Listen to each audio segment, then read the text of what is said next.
السلام علیکم ناظرین، میں ہوں چینل اردو فلاسفر سے محمد تصور۔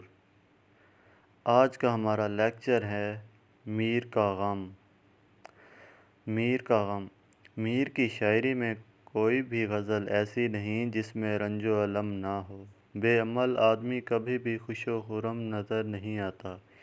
اس کے اپنے پیدا کردہ غم ہوتے ہیں اور وہ دنیا سے ناراض سا ہوتا ہے۔ میر کی بھی اسی طرح کی زندگی ہے۔ میر بچپن میں یتیم ہو گئے تھے۔ رشتے میں اس کے ماموں نے اسے پالا۔ اس کے عملوں کی حرکتوں کی وجہ سے گھر سے نکال دیا۔ ذریعہ معاش بھی اتنا اچھا نہیں تھا، کیونکہ مرد کی زندگی میں ذریعہ معاش کی باقاعدگی ہوتی ہے، اور سب سے بڑی یہی وجہ ہوتی ہے جو مرد معاش کی طرف سے کمزور ہوگا ساری زندگی رنج و الم میں ہوگا۔ شاعر تو پھر ایسے دکھوں کا شاعری میں اظہار کرتا ہے۔ 1722 سے 1810 تک میر کا زمانہ ہے۔ یہ زمانہ انگریز کی طاقت کے بڑھنے اور مسلمانوں کی معاشرت کا کمزور ہونا ہے۔ شاہاں کے کحلِ جواہر تھی خاکِ باجن کی، انہی کی آنکھوں میں پھرتی سلائیاں دیکھیں۔ کحل مطلب سرما۔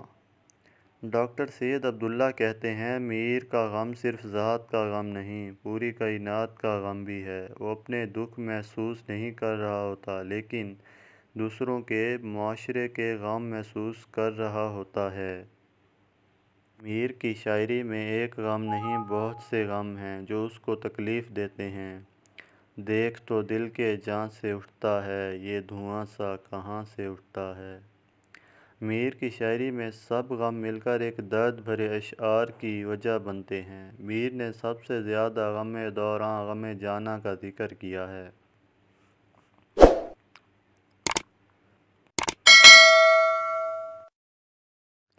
کوئی بھی زندگی غم سے خالی نہیں ہوتی۔ کسی بھی فرد کی زندگی میں غم لازم و ملزوم ہے۔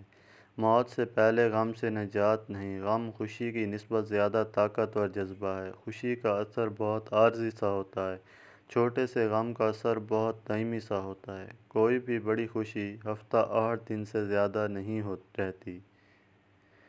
سائنسدانوں کا کہنا ہے کہ سال پہلے کی خوشی پر ہنس نہیں سکتے، پر 10 سال پہلے کے غم کو یاد کر کے رویا جا سکتا ہے۔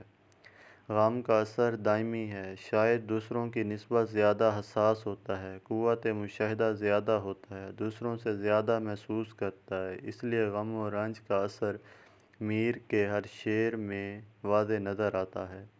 غم کے اثر کے بغیر کوئی شاعری میں اثر ہی نہیں ہوتا۔ میر اردو غزل کے اہم ترین ناموں میں سے غم و الم کا مرقع ہے۔ شعر: مجھ کو شاعر نہ کہو میر کے صاحب، ہم نے درد و غم کتنے جمع کیے تو دیوان کیا۔ بس کہ دشوار ہے ہر کام کا آسان ہونا، آدمی کو بھی میسر نہیں انسان ہونا۔